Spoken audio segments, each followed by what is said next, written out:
ఇక అమరావతి ఆంధ్రుల రాజధానిగా నిలవబోతుంది. ఎప్పటి వరకు ఉన్నటువంటి అనుమానాలు కావచ్చు, భయాలు కావచ్చు, నిన్న రాజ్యసభలో బిల్లు ఆమోదం పొందడంతో పటాపంచలయ్యాయి.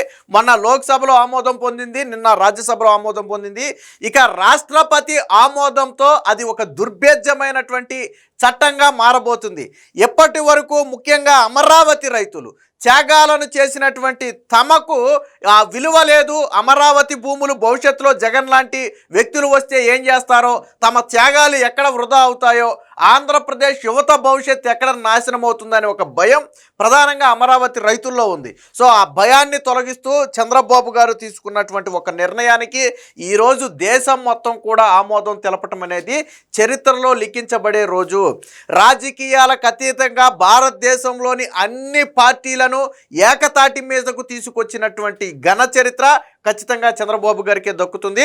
ముఖ్యంగా ఆ పొత్తులో ఉన్నటువంటి బీజేపీ కూడా అమరావతికి పూర్తి మద్దతు ప్రకటిస్తూ అటు ప్రధానమంత్రి నరేంద్ర మోదీ కావచ్చు, ఇటు హోంమంత్రి అమిత్ షా కావచ్చు, అమరావతికి దుర్భేద్యమైనటువంటి చట్ట రక్షణ కల్పించడానికి మా మద్దతు ఉంటుందని గత 2 నెలల క్రితమే హామీ ఇచ్చారు. ఖచ్చితంగా హామీని ఫుల్ఫిల్ చేస్తామని కూడా అప్పట్లో చెప్పారు. దీని మీద మనం ఒక వీడియో కూడా చేసుకున్నాం. సో ఇప్పుడు హామీని నెరవేర్చారు అనుకున్నట్టుగానే. ఇక అమరావతి ఆంధ్రప్రదేశ్ రాజధాని. నిన్న మొన్నటి వరకు మీ రాజధాని ఏంటి అంటే జగన్ సీఎంగా ఉన్నప్పుడు అమరావతి అని చెప్పాలా, 3 రాజధానులు అని చెప్పాలా అనేది తెలియనటువంటి పరిస్థితి. దాని మీద అనేక రకమైనటువంటి ట్రోల్స్ వచ్చాయి.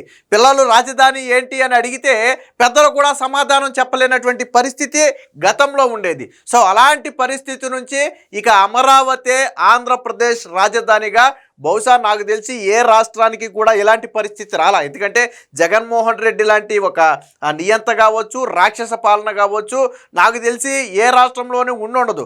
రాజకీయ విభేదాలు అన్ని రాష్ట్రాల్లోనూ ఉండుంటాయి, కానీ ఇలా అమరావతి మీద అంటే రాజధాని మీద విషం చిమ్మటం కావచ్చు, లేదా వాళ్ళ స్వార్థ ప్రయోజనాల కోసం రాజధానిని మార్చే ప్రయత్నం కావచ్చు, బహుశా దేశంలో ఎక్కడా జరగలేదు. మన ఆంధ్రప్రదేశ్లో మాత్రమే జరిగింది.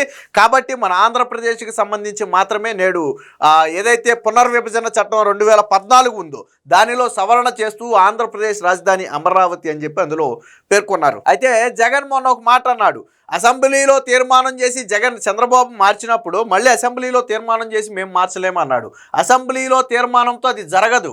మళ్ళీ అసెంబ్లీలో తీర్మానం నుంచి మళ్ళీ పార్లమెంటు ఉభయ సభల్లో కూడా అమరావతి రాజధాని కాదు అని చెప్పి ఏదైతే విభజన చట్టంలో ఇప్పుడు మార్పులు చేశారో రాజధాని అని ఆ పదాలను తొలగించాల్సి ఉంటుంది. కానీ జగన్మోహన్ రెడ్డి బ్రతికున్నంత కాలం అది జరిగే పని కాదు. ఎందుకంటే ఈరోజు అమరావతికి దేశం మొత్తం మద్దతు ఇచ్చింది.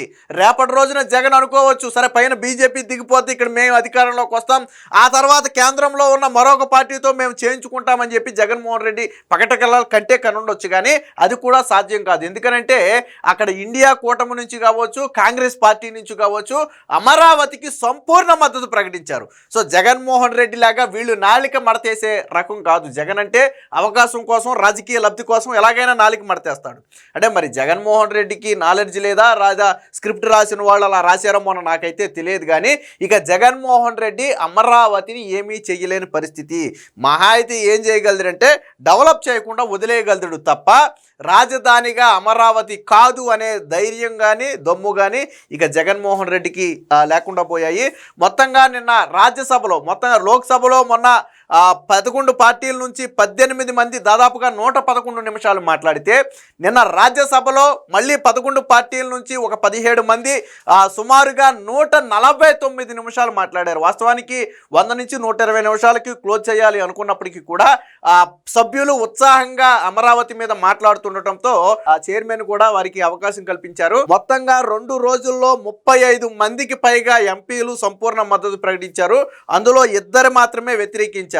అక్కడ లోక్సభలో మిథున్ రెడ్డి వ్యతిరేకిస్తే రాజ్యసభలో వైవి సుబ్బారెడ్డి వ్యతిరేకించి ఈ ఇద్దరు కూడా 2 సందర్భాల్లో కూడా వాకౌట్ చేసి వెళ్ళిపోయారు. మొత్తం దేశం మొత్తం కూడా బేషరతుగా అమరావతి బిల్లుకి మద్దతు తెలిపింది.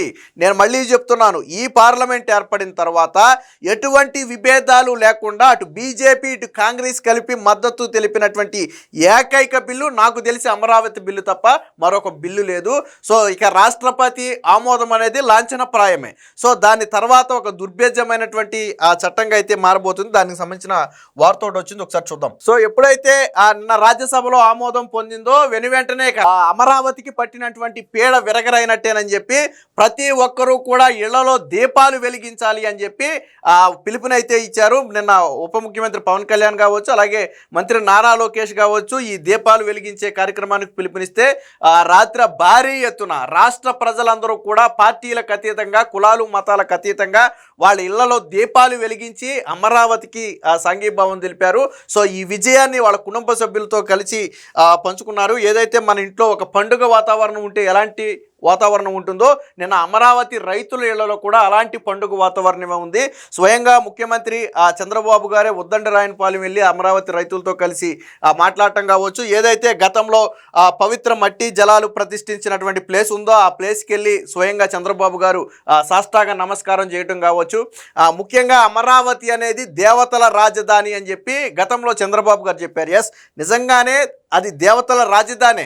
దేవతల ఆశీస్సులు ఉండబట్టే జగన్మోహన్ రెడ్డి 5 ఏళ్ల పాటు అమరావతిని అంతం చేయాలని విశ్వ ప్రయత్నం చేసిన ఇంచు కూడా కదల్చలేకపోయాడు.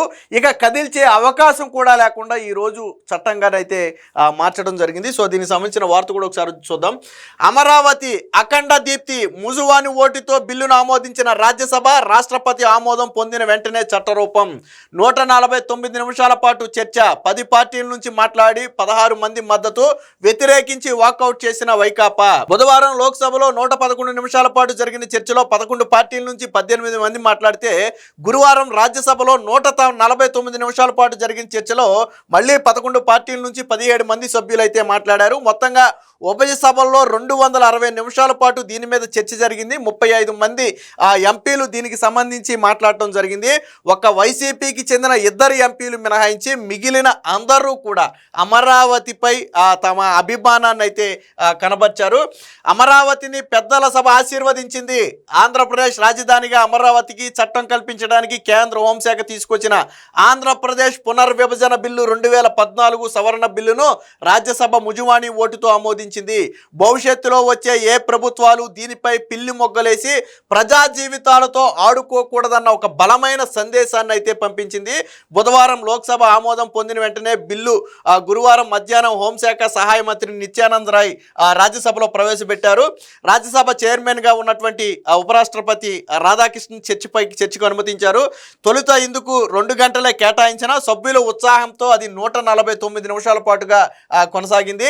కాంగ్రెసు, భాజపా సహా మొత్తం 11 పార్టీల నుంచి 17 మంది సభ్యులు పాల్గొని తమ అభిప్రాయాలు వ్యక్తం చేశారు. ఒక వైవి సుబ్బారెడ్డి మాత్రం ఆరోపణలు చేసి వాకౌట్ చేస్తున్నామని చెప్పి ప్రకటించారు తప్ప మిగిలిన అందరూ కూడా ముక్త కంఠంతో అమరావతికి అయితే ఆమోదం తెలిపారు. ఇక స్వయంగా అమరావతి రాజ్యసభలో బిల్లు ఆమోదం సందర్భంగా ముందు రోజు రాత్రే నారా లోకేష్ గారు అయితే ఢిల్లీ చేరుకున్నారు. నిన్న ప్రధానమంత్రిని కలిసి కృతజ్ఞతలు తెలపడంతో పాటు అటు హోంమంత్రిని కలిశారు, అలాగే స్పీకర్తో పాటు ఉపరాష్ట్రపతితో పాటు వీరందరినీ కీలక నేతలందరినీ కూడా కలిసి బిల్లుకి మద్దతు తెలిపినందుకు గాను స్వయంగా రాష్ట్రం నుంచి ప్రత్యేకంగా ఆయన వెళ్ళి వారందరికీ కూడా కృతజ్ఞతలు అయితే తెలిపారు.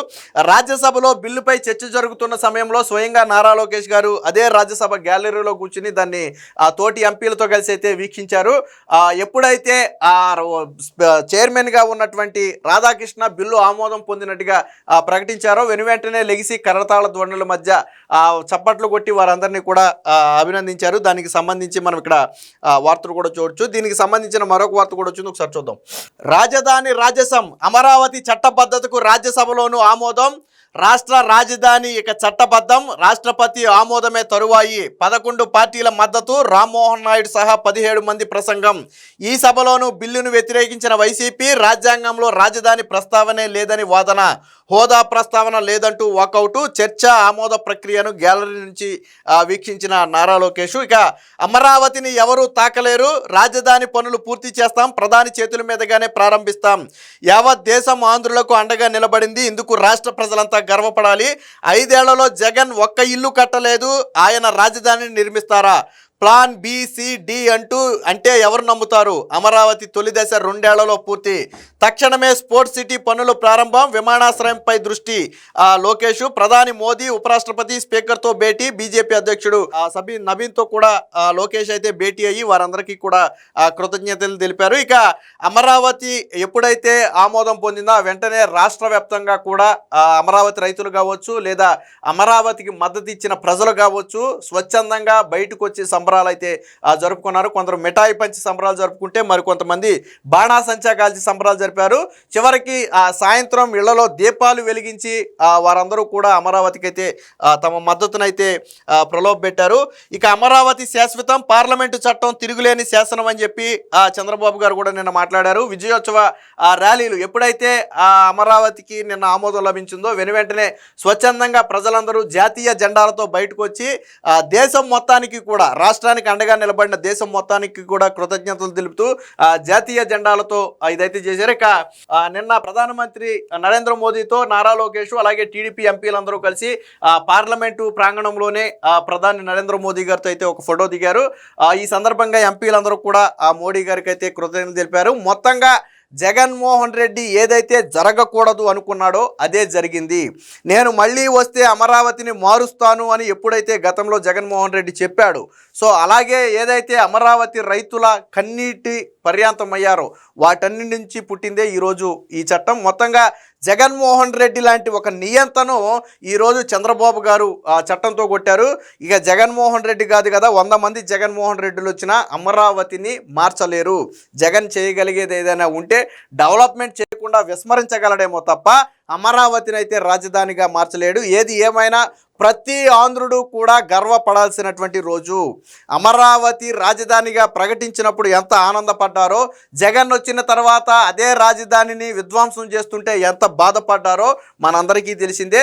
సో ఈరోజు అమరావతి చట్టంగా మారటంతో భవిష్యత్తులో ఇలాంటి భయాలన్నిటికీ కూడా ఒక సమాధానం దొరికింది. మొత్తంగా ఆంధ్రప్రదేశ్ ప్రజలకు మద్దతుగా నిలిచిన దేశం మొత్తానికి కూడా ఆంధ్రప్రదేశ్ ప్రజలు కృతజ్ఞతలు తెలుపుతున్నారు.